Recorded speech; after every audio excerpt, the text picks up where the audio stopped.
Salam əziz müəllimlər, hər vaxtınız xeyir olsun. Hal-hazırki mövzumuz qara metalların səthinin bəzədilmə texnologiyasıdır. Bəli, mövzumuz maraqlı mövzulardan biridir. Bu mövzulardan öyrənəcəyik ki, qara metalları necə bəzəyə bilirik. Metalı bəzəmək nə deməkdir? İlk öncə buna baxaq. Bəzəmək istənilən məmulatın sonuncu əməliyyatıdır. Bəli, sonuncu əməliyyat nəymiş? Bəzəməkmiş. Bəzədilmə nəticəsində necə səth alırıq? Bəzədilmə nəticəsində düz və hamar səth alınır. Metalın köhnəlməyə, korroziyaya müqaviməti artır. Bəs korroziya nədir, müəllimlər? Hansı ki, metala turşular və ya atmosfer tərəfindən təsir olunur, yeyilib dağılır. Bax, buna korroziya deyilir. Paslanması. Bu korroziya sayılır. Məmulata gözəl xarici görkəm verilir bəzəmə nəticəsində. Bir də baxaq görək bəzəmə nə zaman bizə lazım olur? Bəzəmə düz və hamar səth əldə etmək istəyəndə bəzəmədən istifadə edirik. İstəmirik ki, bizim metalımız tez köhnəlsin, o zaman bəzəmədən istifadə edə bilərik. İstəmirik ki, bizim məmulat, hər hansı bir əşya korroziyaya məruz qalsın, o zaman nə edirik? Metalın üzərini bəzəyə bilirik. Və gözəl xarici görkəm vermək üçün də, bəzəyə bilirik. Nazik təbəqə metaldan, bax, söhbət nazik təbəqə metaldan gedir. Nazik təbəqə metaldan və məftildən olan məmulatlar müxtəlif üsullarla bəzədilir. Gəlin üsullara baxaq, müəllimlər. Dedik ki, nazik təbəqə metal, bir də məftili müxtəlif üsullarla bəzəyə bilirik. Detalın kənarlarının təmizlənməsi. İlk addım detalın kənarlarının təmizlənməsi, cilalanması, laklanması, rənglənməsi, oksidləşməsi, rifləməsi, aşınması. Bax, bu üsullardan istifadə edərək biz metalı bəzəyə bilirik. Bir də baxaq, müəllimlər. Detalın kənarlarının təmizlənməsi, cilalanması, laklama və ya rənglənməsi, oksidləşməsi, rifləməsi, bir də aşınması. Rifləmə nədir, müəllimlər? Rifləmə, hansı ki, metalın səthini çələ-kötür eləyirik. Baxın, rifləmə növbəti slaydlarda keçəcək. Baxın, müəllimlər, bax, bu formada çələ-kötür səth ala bilirik rifləmə nəticəsində. Bir də aşınma. Bir də sadalayaq, müəllimlər. Kənarların təmizlənməsi, cilalanması, laklaması, rənglənməsi, oksidləşməsi, rifləməsi, bir də aşınması bəzədilmə üsullarındandır. Növbəti slayda keçək. Dedik ki, bəzəmə hansı əməliyyat idi? Sonuncu əməliyyat idi. Bəs təmizlənməni necə həyata keçiririk, müəllimlər? Diqqətli olaq. Kənarların təmizlənməsi yeyə vasitəsilə aparılır. Xırda çərtikli yeyə vasitəsilə. Bəli, kənarların təmizlənməsi xırda çərtikli yeyə ilə yerinə yetirilir. Onun köməyi ilə tilişkələr kənarlaşdırılır, iti uclar kütləşdirilir. Deməli, hansı ki, detalın kənarında tilişkələr var, bu tilişkələri yeyə vasitəsilə nə edirik? Saflaşdırırıq, hamar səth alırıq. İti uclar nə olur? Bax, bu uclar itidir, düzdür? İti uclar, baxın, kütləşə bilir bu formada, kütləşdirə bilirik yeyə vasitəsilə. 5-ci sinifdə yeyə haqqında daha ətraflı keçmişik, müəllimlər. Özünüz üçün refleksiya eləyin. Görün ki, yeyə haqqında daha nə bilirsiniz? Hansı hissələrdən ibarətdir yeyə? Çox böyük olmayan əyriliklər. Baxın, hansı ki, burada tilişkələr var idi. Tilişkələri, iti ucları nə ilə götürdük? Yeyə vasitəsilə. Çox böyük olmayan əyrilikləri nə ilə təmizləyirik? Cilalayıcı sumbata kağızı ilə. Baxın, burada verilib. Cilalayıcı sumbata kağızı ilə təmizləyirik. Təbəqə metaldan olan pəstahların kənarlarının rahat təmizlənməsi üçün nə edirik? Məncənədən istifadə edirik. Məncənədə iki taxta parçası arasında bərkitmək məsləhət görülür. Deməli, məncənədə ilk öncə taxta parçalarını qoyuruq, sonra detalı yerləşdiririk, metalın detal hissəsini belə deyək, yerləşdiririk və iti kənarlarını yeyə vasitəsilə götürürük. Ya iti kənarları, ya da ki, iti ucları, tilişkələri ya da ki, iti ucları. Nazik və qısa detallara fikir verək müəllimlər. Nazik və qısa detalları nəyin köməyi ilə? Sumbata kağızı vərəqini sürtərək emal edirik.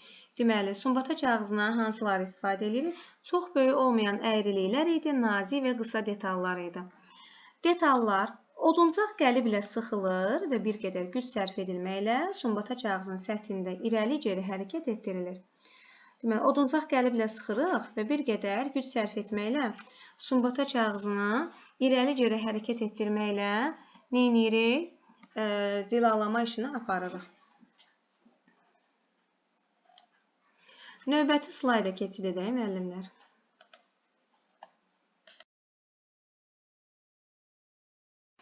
Rəngləmə və ya laklamadan əvvəl nələr həyata keçirilir? Rəngləmə və laklamadan əvvəl səthi xüsusi məhlulla, bax bunu yadımızda saxlayaq, xüsusi məhlulla yağsızlaşdırırıq. İlk öncə nə etdik? Yağsızlaşdırdıq. İkinci addımımız nə olacaq müəllimlər? Soda məhlulunda isladılmış pambıq tamponla silirik. Bəli, soda məhlulu ilə hansı ki tampon vasitəsilə metalı silirik və üstü elə bil metalın üstü qurudulur, biraz sərt olur da. Sərt olur necə? İstədiyimiz kimi rəngləməni, laklamanı həyata keçirə bilirik. Yəni rahat şəkildə metala otura bilir. Metalın üstü sürüşkən olur axı.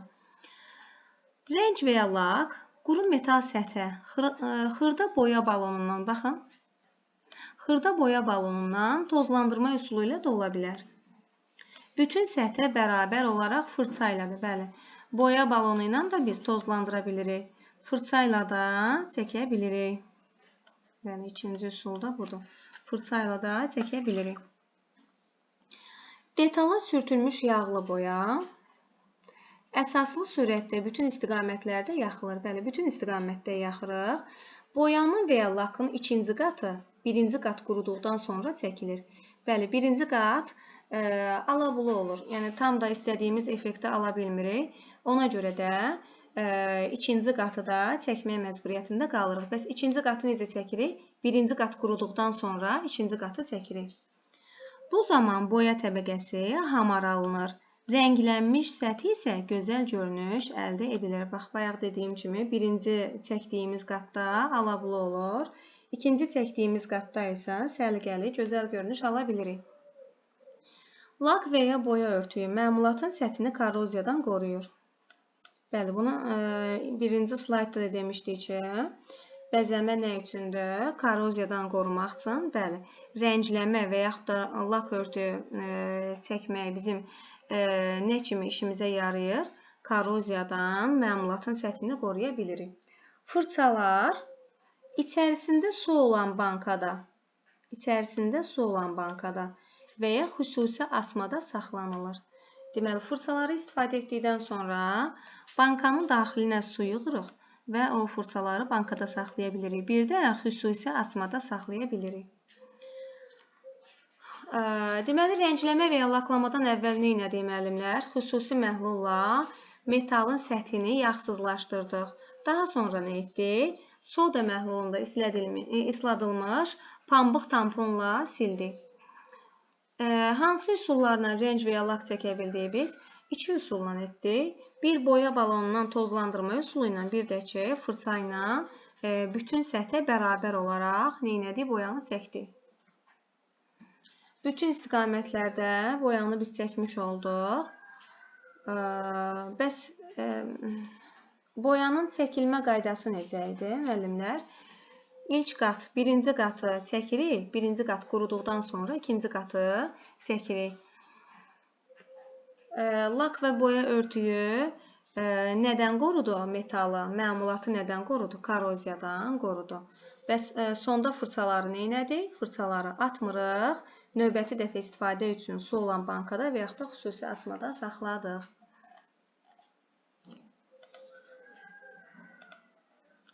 Metal məmulatların səthinin oksidləşmiş pərdə təbəqəsi ilə örtülməsi geniş tətbiq olunur.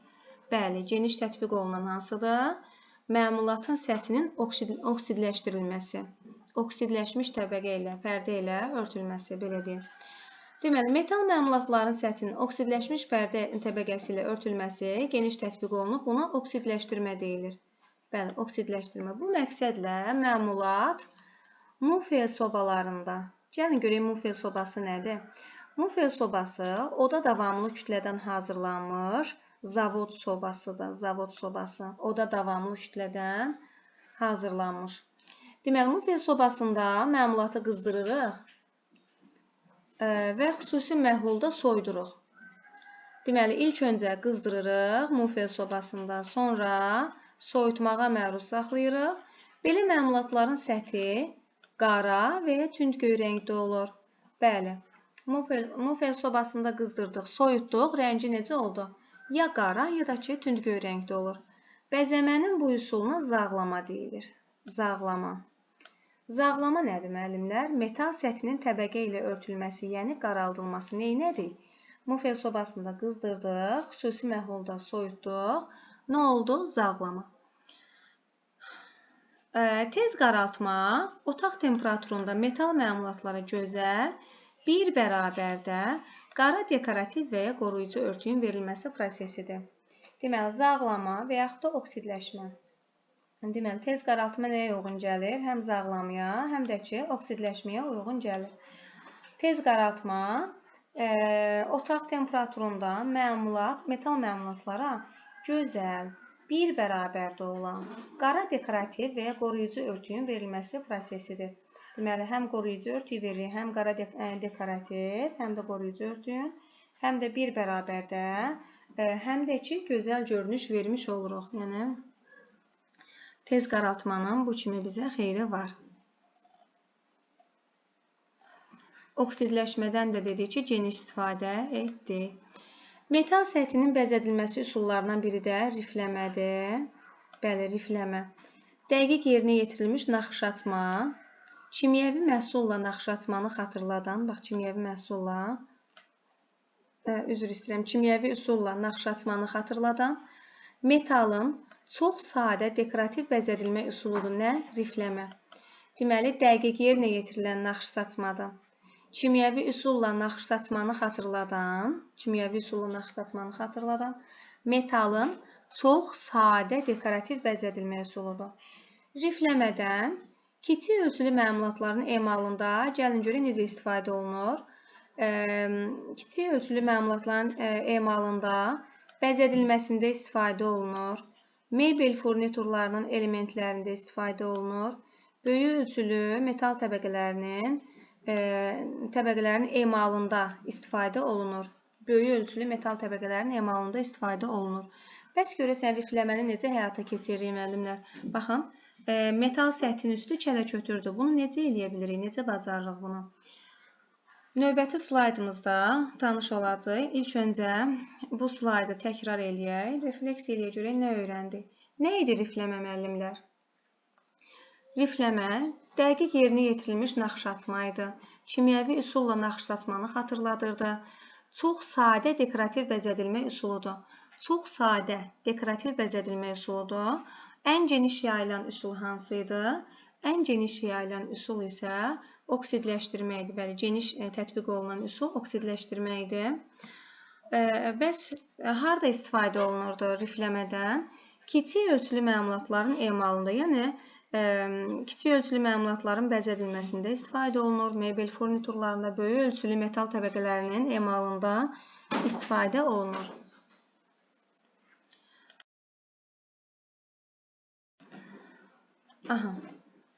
Metalın rifləmə texnologiyası nədən ibarətdir? Bəli, o gözəl görünüşü biz nəyin vasitəsilə alırdıq? Çekanlar, bax, bunlar çekanlardır. Çekanlar vasitəsilə bu gözəl görünüşü biz ala bilirik.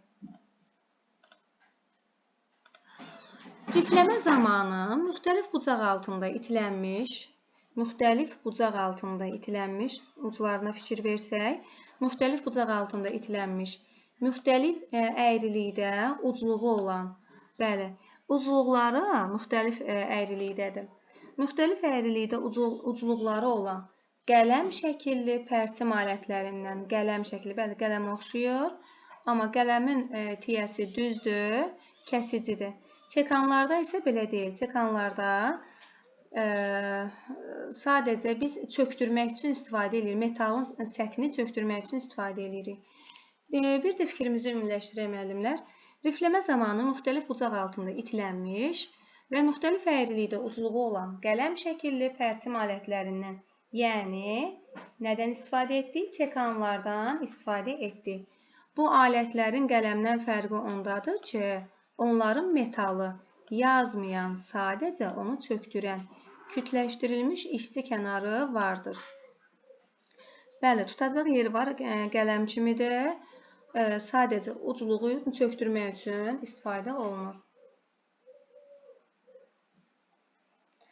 Yarımdairəvi işçi kənarı olan çekanla xəttin orta hissəsi çökdürülür. Bəli, bizə sual düşə bilər. Xəttin orta hissəsi hansı çekanla çökdürülür?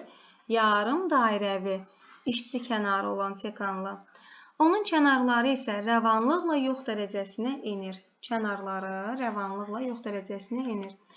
Çökmənin növbəti birləşməsində ahəngdar keçid əmələ gəlir. Təsvirin konturları metalın üzərinə qələmin köməyi ilə ülgü əsasında cızılaraq köçürülür. Bəli, qələmin köməyi ilə ülgü əsasında cızılaraq köçürülür. Sərbəst kompozisiya isə karandaşla köçürülür. Bəli, sərbəst kompozisiya karandaşla, konturlar isə qələmin köməyi ilə ülgü əsasında cızılaraq köçürülür. Metal qələmlə çökdürülür. Bəli, metal qələmlə çökdürülür. Səthdə təsvir almaq, səthdə təsvir hamar və riflənmiş yerin fərqinə görə əldə edilir. Deməli, təsvir nəyə görə əldə edilir? Hamar və riflənmiş yerin fərqinə görə. Bura kimi müəllimlər bir refleksiyaya görə nə öyrəndik? Deməli, çekan nə idi müəllimlər? Çekan müxtəlif bucaq altında itilənib, müxtəlif əyrilikdə ucluqları var, qələm şəkilli pərçim alətlərindən hazırlanıb. Nədir? Ümumilikdə nədir bu? Çekandır. Çekanlardan istifadə edirik. Çekanlarla qələmin fərqi nədir? Onların metalı yazmayan, sadəcə onu çökdürən, kütləşdirilmiş işçi kənarı vardı. Çekanların sadəcə çökdürən, kütləşdirilmiş işçi kənarı vardı. Yarımdairəvi işçi kənarı, kənarı olan çekanla hansı hissə çökdürülür? Xəttin orta hissəsi. Bəli, xəttin orta hissəsi çökdürülür. Bəs təsvirin konturlarını nəyin vasitəsilə cızırıq? Təsvirin konturlarını qələmin köməyi ilə cızaraq köçürürük. Nə vasitəsilə? Ülgü əsasında. Ülgü əsasında cızaraq köçürürük. Bəs sərbəst kompozisiyada nədən istifadə etdik? Bəli, karandaşla köçürdük. Metal qələmlə çökdürdük. Bəli. Dedik ki, hamar və səthdəki təsviri nəyə görə əldə etdik biz? Səthdəki təsvir hamar və riflənmiş yerin fərqinə görə əldə etdik. Bəli, rifləmənin dedik iki növü var müəllimlər. Zərif rifləmə, bir də çobud rifləmə. Zərif, bir də çobud. Bu növlərin hər birinə ayrı-ayrılıqda müxtəlif çekanlar tətbiq olunur. Bəli, zərifədə, çobuda da ayrı-ayrılıqda müxtəlif çekanlar istifadə olunur, tətbiq olunur. Alətin asan sürüşməsi üçün təsəvvür eləyək ki, səthdir. Biz də çekanlardan istifadə edib səthin üzərini bəzəyirik. Rahat sürüşsün deyə nə edirik müəllimlər? Hər zərbədən sonra, ola bilsin testdə versin, hər zərbədən əvvəl və yaxud da ki, heç zərbə sözün verməsin və yaxud da ki, fərqli-fərqli situasiyalar qoyulmuş olsun. Deməli, nə edirik? Sürüşməsi üçün yağda isladılmış əski ilə silməliyik. Bəli, hər zərbədən sonra bir zərbə vurduq, ondan sonra yağda isladılmış əski ilə silirik. Yəni, hər zərbədən sonra nə edirik? Yağda isladılmış əski ilə silirik. Növbəti üsul nə idi müəllimlər? Növbəti üsul qara metalların səthinin bəzədilmə üsullarından biri də aşınmadır. Aşınma. Aşınma nədir müəllimlər? Aşınma xüsusi seçilmiş kimyəvi reaktivlərin təsiri ilə metaldan müəyyən səth örtüyünün çıxarılması. çıxarılması üçün aparılan texnoloji əməliyyatdır. Deməli, bura kimi keçdiklərimizdən bir refleksiya eləyək. Aşınma nə iş görür? Reaktivlərin təsiri ilə səth örtüyünü çıxara bilirik. Deməli, səth örtüyünü çıxarırıq. Örtüyün çıxarırıq.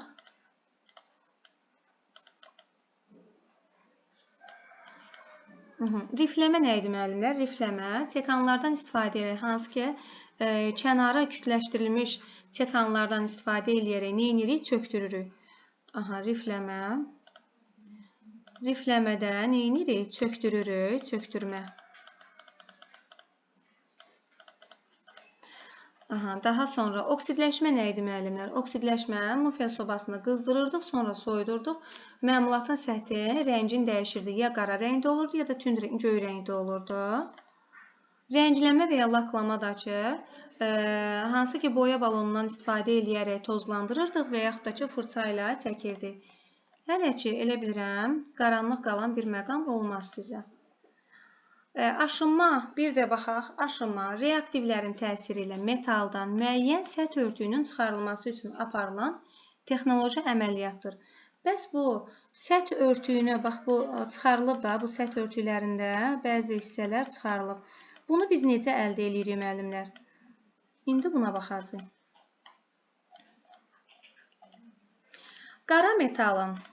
Qara metalın aşınma texnologiyası nədən ibarətdir? Baxaq. Metalın aşınmasının 3 üsulu var. Aşınmanın 3 üsulu var. 1. Kimyəvi aşınma.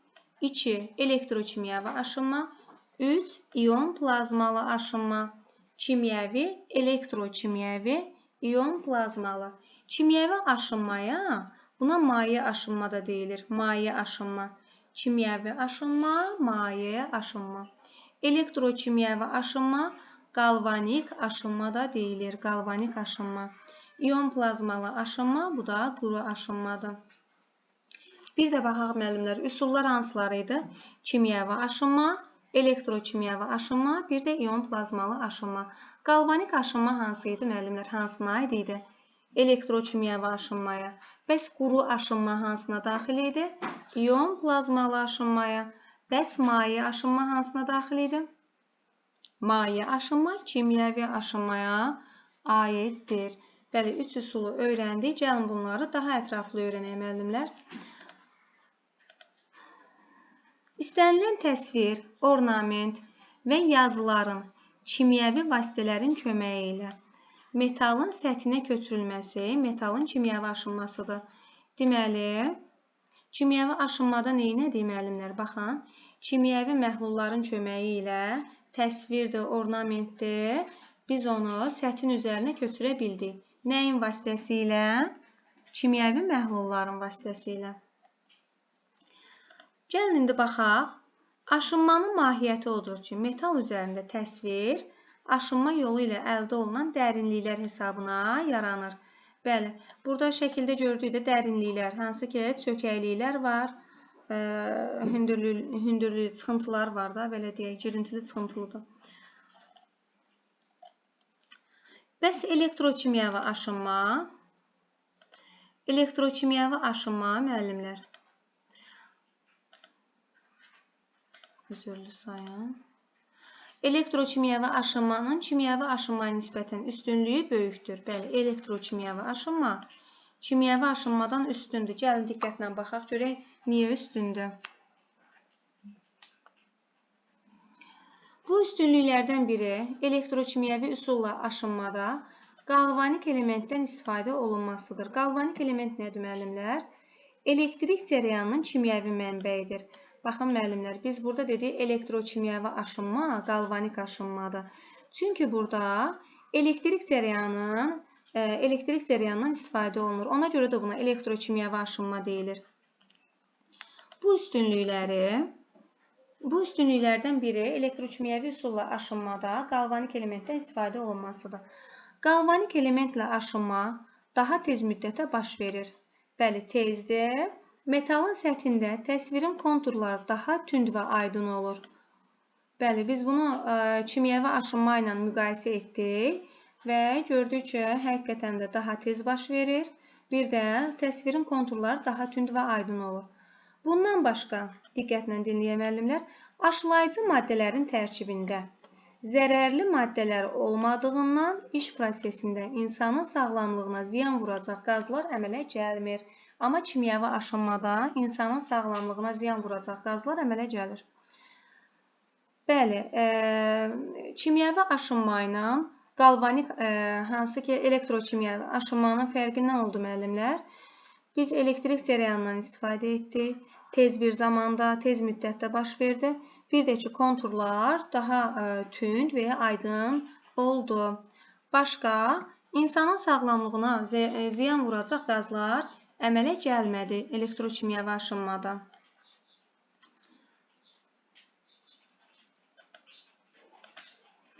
Elektrokimyəvi aşınma maye elektrolitdə elektrokimyəvi proseslərin baş verməsi hesabına əldə olunur.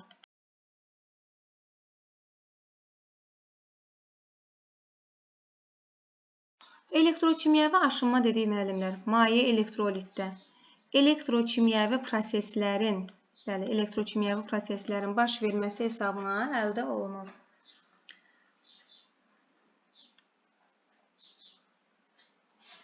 Belə eləyək, şəkil də aydın düşsün.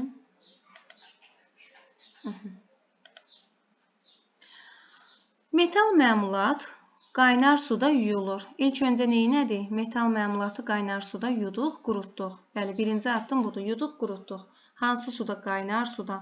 Bundan sonra fırça ilə emal olunmayan səthə qoruyucu dırnaq lakı çəkdik. Məsələn, emal olunmayan hissə haradır? Bax, buralara dırnaq lakı çəkirik. Dırnaq lakı çəkirik. Dırnaq lakı aşınmadan qoruyur. Bəli, bax bu formada bizə lazım olan hansı bəzəyi istəyiriksə, həmin hissəyə, belə deyək də, aşınmayacaq hissələrə dırnaq lakı çəkirik. Aşınma zamanı çökmüş və ya qabarmış təsvir almaq mümkündür. Sağlam ol. Qabarıq və çökmüş təsvir almaq mümkündür. Bu lak təbəqəsinin metalın səthinə çəkilməsindən asılıdır. Bəli, biz lak təbəqəsini hansı hissəyə çəkiriksə, o hissələr aşınmayacaq. Lak çəkmədiyimiz yerlər aşınacaq. Yəni, boşluqlar yaranacaq. Boşluqlar deməyək, girintilər yaranacaq. Hansı ki, çökmüş olacaq da, belə deyək, təbəqələr çökmüş olacaq. Lak təbəqəsi olmayan təmiz metal hissə kimyəvi aşınmaya məruz qalacaq. Bax, bura kimi, müəllimlər, bura kimi baxaq görək, biz nə öyrəndik? Dedik ki, elektrokimyəvi aşınma maye elektrolitdə elektrokimyəvi prosesin baş verməsi hesabına əldə olunur. Elektrokimyəvi prosesin baş verməsi. Bu proses necə olur? Ona izah verək. İlk öncə hər hansı bir məmulatı biz aşındıracağıq. Onu qaynar suda yuyub quruduruq. Ondan sonra, qurutduqdan sonra dırnaq lakı çəkirik. Dırnaq lakı çəkirik.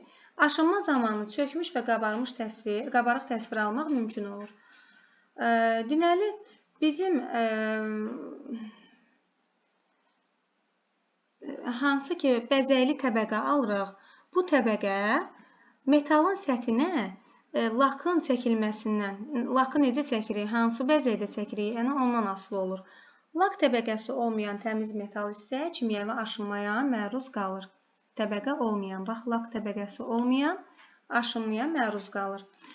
Deməli, 0,5 litr suya 0,5 litr suya 2 xörək qaşığı mətbəx duzu tökürük.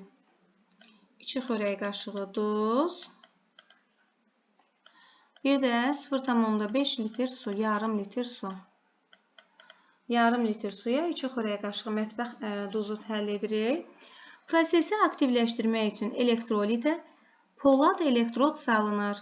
Bəli, baxın müəllimlər. Polad elektrod budur. Duzlu suyumuz var. Yarım litrə 2 qaşıq, 2 xörək qaşığı. Ola bilsin testlərdə versin 2 çay qaşığı. Bəli, 2 xörək qaşığı mətbəx duzu həll etdi. Sonra polad elektrod suya daxil etdik, suya saldıq və sabit cərəyan mənbəyinin mənfi qütbünə birləşdiririk. Bəli, polad elektrodu Mənfi qütbə. Baxın müəllimlər, mənfi qütbə yerləşdirdik. Cəryanın müsbət qütbünə isə emal olunacaq məmulat qoşulur. Hansı ki, bəzəyəcəyimiz əşyanı, detalı neynədik? Müsbət qütbə qoşduq. Bəli, müəllimlər, bu hissəyə diqqətlə baxaq. Keyfiyyətli düzləndirici olmadıqda, bəli, keyfiyyətli düzləndirici olmadıqda mobil telefon üçün olan düzləndiricidən, yəni adapterdən istifadə etmək olar. Adapterdən istifadə edə bilərik. Bu zaman onun uyğun yuvaya aid kontaktı kəsilməlidir. Qabda uyğun yuvaya aid kontaktı kəsilməlidir. Qabda elektrolitin səviyyəsini elə nizamlamaq lazımdır ki, aşınma zamanı o ətrafa sıçramasın. Bəli, elektrolitin səviyyəsini elə nizamlayırıq ki, kənara sıçramasın aşınma zamanı. Metalın səthindəki dərinliyi vizual müşahidə etməklə nizamlamaq olar. Bəli, yəni biz görürük də, istədiyimiz nəticəni almışıqsa, artıq aşınmanı dayandıra bilərik. Bunun üçün məmulat vaxtaşırı məhluldan çıxarılır və ona nəzarət edilir. Deməli, biz vaxtaşırı neyinirik? Bu məmulatı çıxarırıq. Təbii ki, cərəyanı kəsib sonra çıxarırıq, yoxsa ki, cərəyan vurmuş ola bilər. Deməli, məmulatı çıxarırıq. Vizual olaraq, yəni görüntü olaraq görürük ki, bizim istədiyimiz nəticə alınıb və onda aşınmanı dayandıra bilərik. Arzu olunan nəticə alındıqdan sonra məmulat cərəyan mənbəyindən ayrılır və səthdəki lak təbəqəsi səliqə ilə kənarlaşdırılır. Bu məqsədlə lak çıxardıcı vasitələrdən və sıx parçadan istifadə etmək olar. Sonda səthinə şəkil götürülmüş məmulat sabun, ilıq su ilə yuyulur. Deməli, ilk başlayanda metal məmulatı qaynar suda yuduq, qurutduq və sonda sabundan istifadə etdik, bir də ilıq su ilə yuduq. Belə bir sualım olacaq, müəllimlər. Biz mənfi qütbə nəyi qoşduq? Mənfi qütbə polad elektrodu qoşduq. Bəs müsbət qütbə nəyi qoşduq? Müsbət qütbə isə müəllimlər məmulatı qoşmuş olduq. Bəs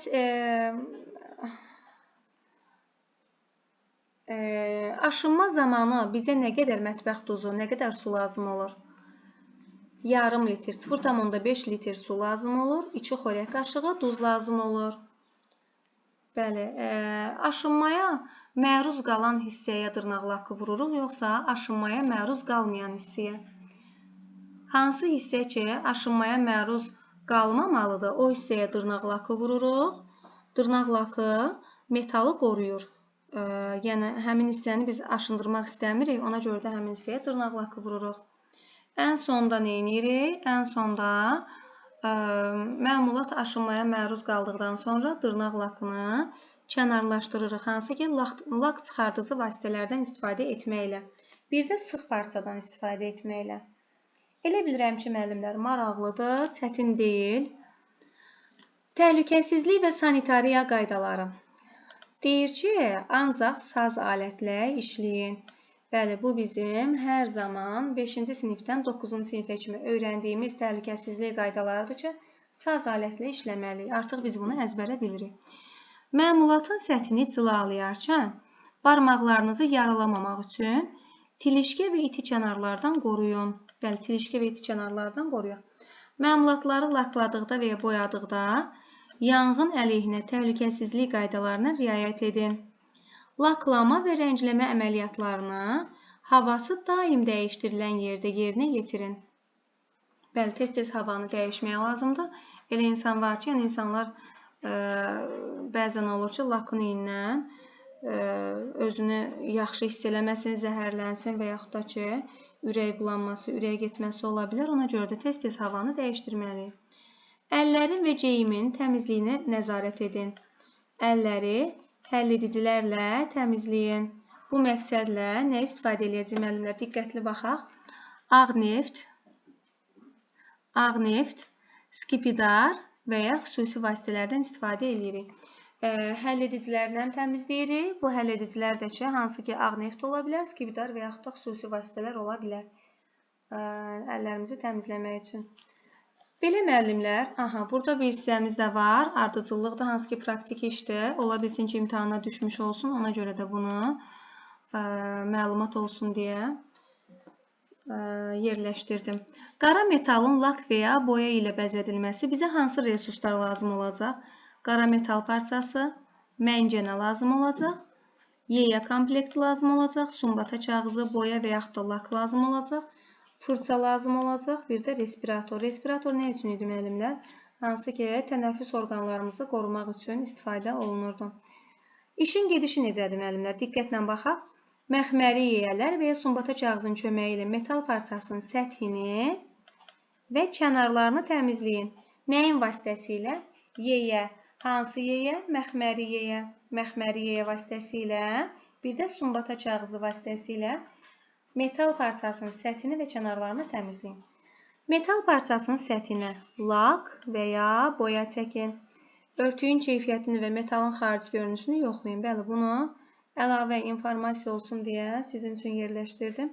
Belə müəllimlər, ümidvaram ki, çətin mövzu deyildi və ürəyinizcə izah etmiş oldum. Allah zeyn açıqlığı versin müəllimlər. Sağ olun.